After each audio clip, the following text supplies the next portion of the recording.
Hello. I think I'm live here. Welcome. Hope you guys can hear me. Can you hear me?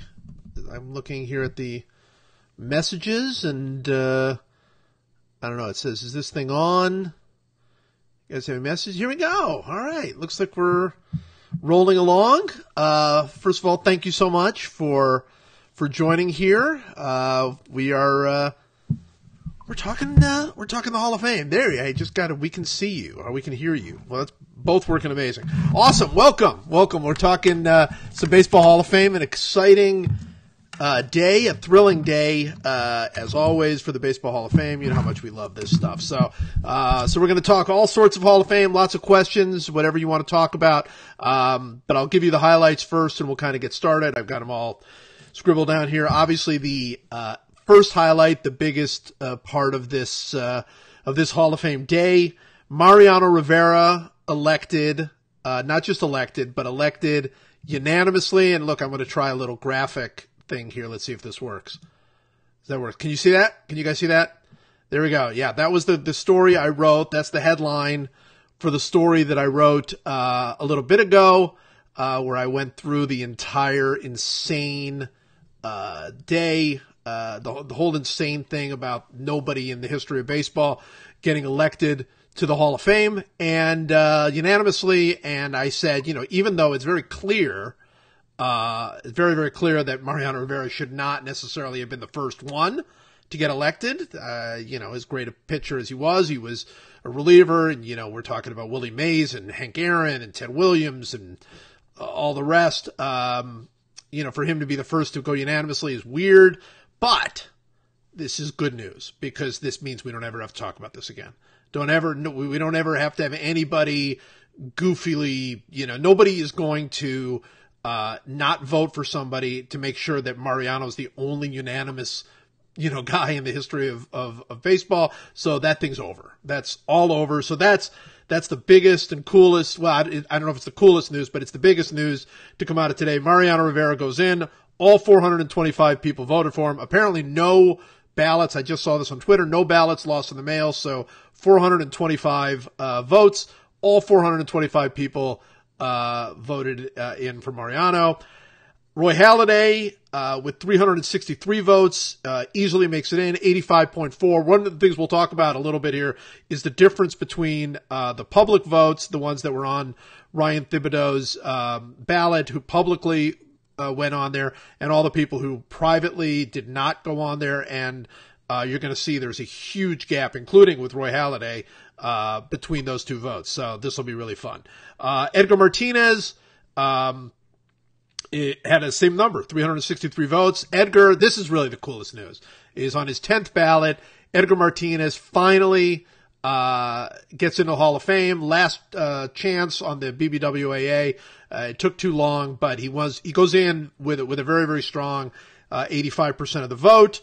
And then here was the sort of the big, I guess, what you would call, I guess, the drama, if there is any drama to this thing anymore. Mike Mussina, we always knew it was going to be very, very close with whether or not Mike Mussina was going to get in, not get in. He made it, and he made it by 7 votes. Got 326 votes, 76.7%. So we're having a huge class this year. Huge. You got 4 players going in: Mariano, Roy Halladay, Edgar Martinez, and Mike Mussina going in. And then, as you will remember, earlier in the year, I guess late last year maybe, the Veterans Committee voted in Lee Smith and voted in Harold Baines, which we all know was odd. Maybe you'll have some questions about that as well. But 6 people going in, so it's going to be a huge, huge Hall of Fame bash. I don't even know. I haven't really even thought about like what cities are represented. Obviously, Seattle represented with Edgar. Mussina's a little bit of Baltimore, a little bit of New York. Mariano's all New York. So it's going to be huge crowds, I would imagine, coming up from New York. Some from Mussina, but a lot from Mariano. Roy Halladay, bringing in a little bit of Philadelphia and Toronto. So really exciting. It's very exciting. So I'm very happy. This was the fear was that for that three were going to get in, which is not bad either. But we knew that Mariano was going to get in for sure. We knew Roy Halladay was going to get in. We knew that Edgar was probably going to get in. So the real question was Mussina. So that's 4. So I'm going to run down the rest of the ballot very quickly, and then start talking a little bit about some of the cool little things that I think I found, from this year's ballot. So next on the list is Curt Schilling. Schilling got 259 votes, basically 61%. He ended up 60 votes short. It was a pretty big jump for Schilling. He jumped up from 216 votes last year, so 43 more votes for Curt Schilling. That's pretty good. As you'll see, Schilling really took a hit on the private ballots. I don't know what this means. We'll talk more about that in a little bit. Clemens and Bonds always, I don't even know if it's interesting anymore. They always just creep up nothing, just a couple of votes.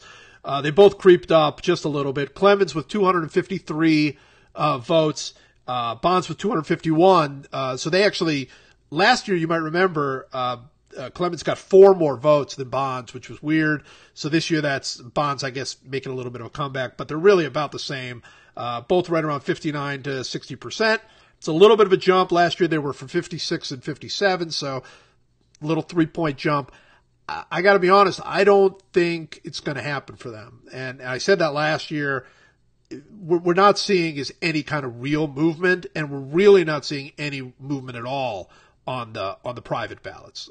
So people who are publicly coming out, they're getting a few more votes here and there.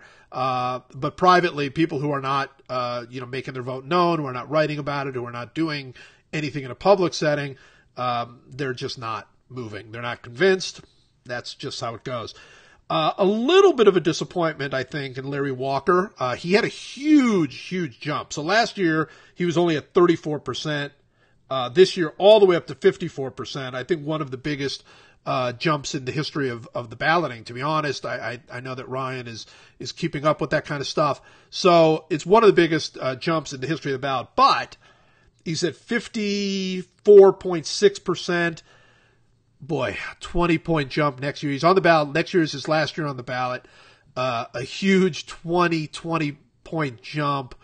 Boy, it's going to be tough. It's going to be really, really tough. He's about 80, a little bit less than 80 votes shy. No, a little more than 80 votes shy. I don't know. I hope, this was great, but I think a lot of us thought that he might end up in the 60s somewhere, and that would have been something where we know that could be done, because, we just saw it with Mussina. Mussina went from basically 63 to all the way up. So it could happen, but tough. I think it's kind of tough for Walker. The march of Omar Vizquel continues going forward. He didn't have a huge jump, but actually, yeah, he kind of did. He's up to 182 votes, so 26 votes up from last year. Again, Vizquel as you'll see, is the opposite. Vizquel gets a huge percentage of the private vote.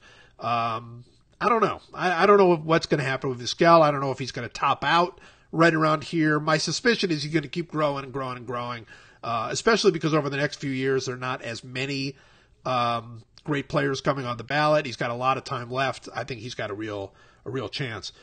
This was the last year of the ballot for Fred McGriff. McGriff finished up with a nice big jump. He went all the way up to 40%, 169 votes. As I've written many times, I think I've said on this kind of thing many times before, McGriff he's going to get in first ballot, first opportunity when the Veterans Committee vote for him. He's a lock. So it's really just a question of how quickly he gets on the Veterans Committee. I think he's only been on the ballot. Is McGriff one? I don't even know. You guys might know. I think McGriff is one of the 10-year guys, right? This is his 10th year on the ballot, not 15. So he might have to wait 5 more years before he is actually eligible for the ballot, for the veterans ballot. I'm not they're really quirky about how that works with how long you have to be retired before you're eligible to be on the Veterans Committee ballot. But the minute he is on the Veterans Committee ballot, that's my guarantee for the day, is Fred McGriff is going to get elected. Let's see here. Manny Ramirez just didn't do anything. Stated he was 22% last year, 22.8% this year. Didn't do a thing. He's just stayed the same. Jeff Kent, a little bit of a bump to 18%. Scott Rowland with a nice little bump up to 17%, but that's still a long, long way from where he needs to go.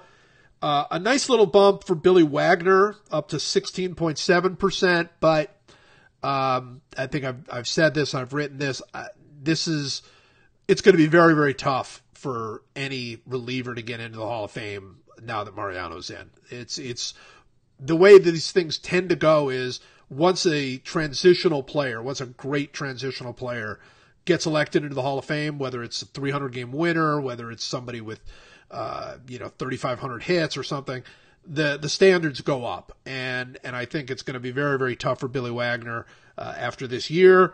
But we'll see. He did have a little bit of a bump. Todd Helton with a pretty good showing, not a great showing, but a pretty good showing. His first year on the ballot, 16.5%.